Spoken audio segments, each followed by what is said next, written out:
राधे दोस्तों, स्वागत है आप सभी का राधा रानी के छोटे से यूट्यूब चैनल पर। कल है महापर्व छठ के दूसरा दिन और दूसरे दिन हम करते हैं खरने की विधि। तो जैसे कि आप सभी को पता है 25 अक्टूबर से 28 अक्टूबर तक चलने वाला ये छठ का पर्व, जो कि प्रत्येक साल कार्तिक महीने के शुक्ल पक्ष की चौथी से लेकर षष्ठी दिन तक यानी कि छठे दिन तक बनाया जाता है। 4 दिन का ये महोत्सव होता है, जिसका कल दूसरा दिन है। अब मैं आपको बताती हूँ खरना यानी कि दूसरे दिन हम क्या विशेष करते हैं। कल का ही वो दिन होता है जब से महिलाएं जो अपना शाम के समय भोजन करके 36 घंटे का निर्जला व्रत जो है शुरू कर देती हैं। कल के दिन से ही जो महिलाओं को शक्ति मिलती है, वह अपना तन मन मानसिक शारीरिक सब स्वस्थ और साफ़ कर लेते हैं, जिससे कि वह आने वाले कठोर और कठिन व्रत की जो है उनको शक्ति मिल सके, उनकी आत्मा और उनका मन दोनों शुद्ध हो सके। तो सबसे पहले तो देखो करना क्या होता है। जो भी महिलाएं जैसे कि जो ये मुख्य त्यौहार है बिहार, छत्तीसगढ़ और पूर्वी उत्तर प्रदेश की साइड मनाया जाता है, तो और जो भी जैसे कि बिहार के साइड के लोग, छत्तीसगढ़ के लोग जो भी अलग अलग शहरों में जैसे दिल्ली, हरियाणा, मुंबई आदि जगह पे रह रहे हैं, वहाँ पर भी ये लोग अपना जो त्यौहार है पूरी विधि पूर्वक बनाते हैं। तो कल के दिन सुबह करना क्या है, आपको सुबह सुबह ब्रह्म मुहूर्त में उठना है। ब्रह्म मुहूर्त में नहा धोकर स्नान आदि करके आपको अपना जो है सारा दिन व्रत रखना है। जो आप सारा दिन व्रत रख लेंगे तो शाम के समय यानी कि सूर्यास्त होने के बाद आपको खीर बनानी है। खीर जो रहेगी, इस खीर की खासियत ये होती है कि यह गुड़ से बनाई जाती है या गन्ने के रस से बनाई जाती है। गन्ने का रस से ही बाद में गुड़ बनता है, तो गुड़ आसानी से मिल जाता है, तो गुड़ से और चावलों से और दूध से ये खीर बनाई जाती है। इस खीर को बनाने के लिए मिट्टी के चूल्हे का उपयोग किया जाता है, जो कि नया मिट्टी का चूल्हा होता है। साथ ही साथ आम की लकड़ी जलाई बिना यह जो खाने की विधि है पूरी नहीं होती। तो आप चाहे थोड़ी सी ही आम की लकड़ी लेकर आएँ, वह आम की लकड़ी से चूल्हा ज़रूर जलाएं। अगर आप शहर में हैं और आप गैस पर खाना बना रहे हैं, तो आप अपने बर्तन में, जैसे कि कोई भी बर्तन में आप बनाएंगे, पीतल के या तांबे के या स्टील के, तो उसके ऊपर थोड़ी सी मिट्टी लगा लें ताकि मिट्टी की शुद्धता हो जाए। और अपनी गैस के साइड में थोड़ी थोड़ी आम की लकड़ियाँ आपको मिल जाती हैं कहीं पर भी, क्योंकि जो हवन में लकड़ियाँ यूज़ होती हैं वो आम की ही लकड़ियाँ होती हैं, तो वो आपको कहीं भी मिल जाएंगी।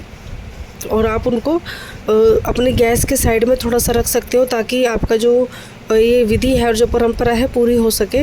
जब सूर्यास्त के बाद आप ये गुड़ की खीर बनाएंगे। गेहूं के आटे की आपको रोटी या पूड़ी आपको बनानी होती है। साथ ही साथ लौकी की सब्ज़ी ज़रूर इसमें बनाई जाती है। लौकी की सब्ज़ी का विशेष महत्व होता है।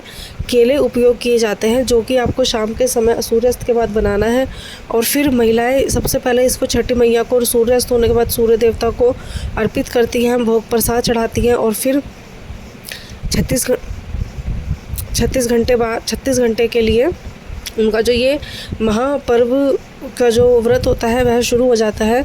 कल सारा दिन जब वह भूखी रहेंगे और शाम को अपना व्रत खोलने के बाद उसके बाद वह जब तक छठी मैया की सूर्यास्त यानी कि उदय छठी मैया की जो उदय सूर्य होता है और छठ मैया को जल देकर व्रत पूरा नहीं हो जाता, तब तक यह महिलाएं निर्जला व्रत रखती हैं। तो कल से ही जो है कठोर परिश्रम शुरू हो जाता है महिलाओं का। और केवल छठ का एक ऐसा पर्व है जो पूरे भारत में बनाया जाता है धूमधाम से। और सबसे कोई भी व्रत आप देखोगे वो आधे दिन का, एक दिन का होता है, लेकिन छठ माता का जो पर्व होता है 36 घंटे का पर्व होता है। और साथ ही साथ पूरे हिंदुस्तान में कोई भी व्रत रखते हैं, हम लोग करवा चौथ का व्रत रखते हैं या ओई माता का व्रत रखते हैं या हम किसी भी चीज़ का व्रत रखते हैं, तो हम उसमें क्या करते हैं, जैसे अपना सुबह व्रत रखा और शाम को चांद देखकर, तारे देखकर अर्घ दे देते हैं। लेकिन जो ये बिहार साइड के व्रत होते हैं, ये पूरे ऐसे व्रत होते हैं कि इसमें महिलाएं रात भर खाना नहीं खाती, ना पानी पीती हैं। वह अगले दिन ही, जैसे कि मानो एकादशी का व्रत होता है, एकादशी के व्रत में पूरा दिन अन्न और जल नहीं ग्रहण करते। तो समझ लो जो बिहार साइड के व्रत होते हैं वह सारे ही ऐसे व्रत होते हैं जिसमें अन्न और जल पूरे दिन ग्रहण करना ही नहीं होता है, अगले ही दिन खाना होता है। तो कल खरने की जो विधि मैंने आपको बता दी है, खरने की विधि की जो मूल परंपरा है, कल से ही छठ माता का प्रसाद बन जाएगा, जिसमें ठेकुआ, खरना ये सब आप बना सकते हो। और छठ मैया का बाद में जब आप उपवास खोलोगे तो इन्हीं चीज़ों से अपना व्रत खोलते हो आप। तो कल का जो दूसरा दिन रहेगा वो छठ मैया के खरने का रहेगा।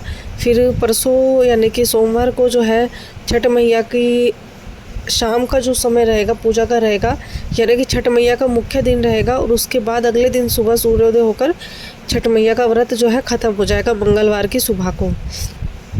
तो ये जो पर्व होता है, जो त्यौहार है, बहुत ही आस्था का और एक संयम का त्यौहार है, संयम का ये पर्व होता है। साथ ही साथ जो ये त्यौहार होता है, ये हमारी शक्ति को दिखाता है, हमारे अंदर का एक जो विश्वास होता है, एक सब्र होता है। सबसे कठिन इस जो त्यौहार का, इस पर्व का जो समय होता है वह होता है जब सोमवार की शाम को महिलाएं ढलते सूरज की पूजा करने के बाद शाम से ही उगते सूरज के इंतज़ार में पानी में खड़ी रहती हैं। तो ये उनका एक सब्र दिखाता है, उनके अंदर की शक्ति दिखाता है कि किस प्रकार एक आस्था और विश्वास हमारे ना सिर्फ मन को और हमारे शरीर को भी मजबूत बनाते हैं।